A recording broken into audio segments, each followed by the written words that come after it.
ताजमहल दुनिया का 8वां अजूबा। लगभग 400 साल पहले बनी ये धरोहर अपनी अद्भुत कलाकृति और सुंदरता के लिए आज भी पूरी दुनिया में मशहूर है।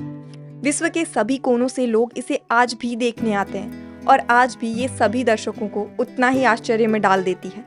आज हम अपने इस वीडियो में जानेंगे कि मुगल बादशाह शाहजहां ने इसको अपने समय में कैसे बनाया था। शाहजहां मुगलों के खानदान की चौथी पीढ़ी के वारिस और 5वें बादशाह थे। 5 जनवरी सन 1592 ईस्वी को शाहजहां का जन्म लाहौर में जहांगीर की दूसरी रानी जगत गोसैन से हुआ था।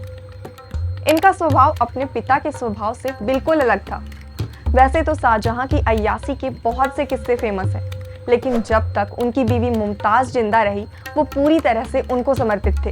इतिहासकार इनायत खां अपनी किताब शाहजहां नामा में लिखते हैं, दूसरी महिलाओं के लिए शाहजहां की भावनाएं मुमताज महल के लिए भावनाओं का 1000वां हिस्सा भी नहीं थी। मुमताज न सिर्फ दिखने में सुंदर थी, बल्कि वो शाहजहां को राजपाट में भी मदद किया करती थी और शाहजहां उन पे राजपाट के मामले में वैसे ही निर्भर रहा करते थे जैसे जहांगीर नूरजहां पर। इनायत खां लिखते हैं, अंतिम क्षणों में जब मुमताज बेहद कमजोर हो गई थी तो उन्होंने बादशाह से वादा करवाया था कि वो किसी और से संतान पैदा नहीं करेंगे। उन्होंने कहा कि उन्होंने सपनों में ऐसा बाग और महल देखा है जो इस दुनिया में कहीं भी नहीं है। मेरी आपसे गुजारिश है कि आप मेरी याद में वैसा ही एक मकबरा बनवाएं। मुमताज ने 17 जून 1631 को बुरहानपुर में अपने 14वें बच्चे को जन्म देते हुए अंतिम सांस ली। उनकी प्रसव पीड़ा 30 घंटों तक चली और तमाम डॉक्टरों और हकीमों की कोशिशों के बावजूद उनको बचाया नहीं जा सका। इनायत खां लिखते हैं, शाहजहां पर इस मौत का बहुत बुरा असर हुआ था।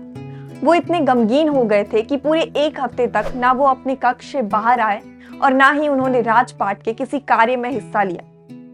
मुमताज महल को पहले बुरहानपुर में तापी नदी के किनारे एक बाग में दफनाया गया। 6 महीने के बाद उनके शरीर को वहां से उठाकर यमुना लाया गया, जहां उन्हें यमुना के किनारे दोबारा दफनाया गया।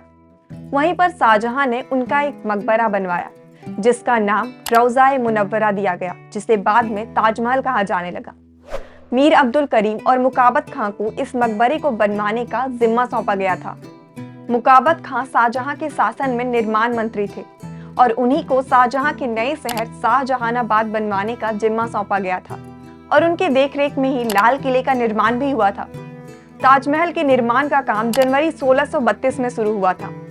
उस समय भारत यात्रा पर आए पीटर मंडी ने अपनी किताब travels of Peter Mandi in Europe and Asia में लिखा, सबसे पहले उस इलाके को साफ कर उस इलाके की जमीन को बराबर किया गया।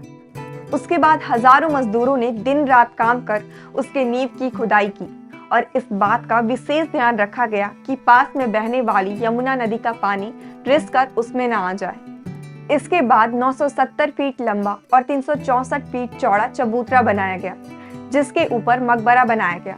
इसमें लगने वाला संगमरमर 200 मील दूर मकराना से लाया गया। इतिहासकार बताते हैं कि इसमें लगने वाले संगमरमर के कुछ टुकड़े इतने बड़े थे कि कई बैलों के सहारे कई दिनों तक खींचकर काफी मेहनत के बाद इसे आगरा लाया गया। इन टुकड़ों को लाने के लिए बैलगाड़ी का सहारा लिया गया, जिसे सैकड़ों मवेशी खींचा करते थे।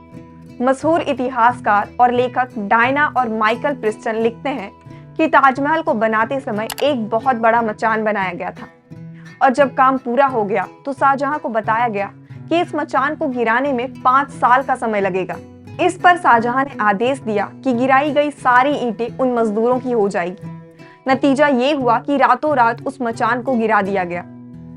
वैसे ये बस एक मिथ है कि ताजमहल को बाहरी नजरों से बचाने के लिए उस मचान को बनाया गया था और इस कहानी में भी कोई दम नहीं है कि एक बार एक आदमी ने जब बाहर से ताजमहल को बनता देख लिया था तो उसकी आंखें फोड़वा दी गई थी।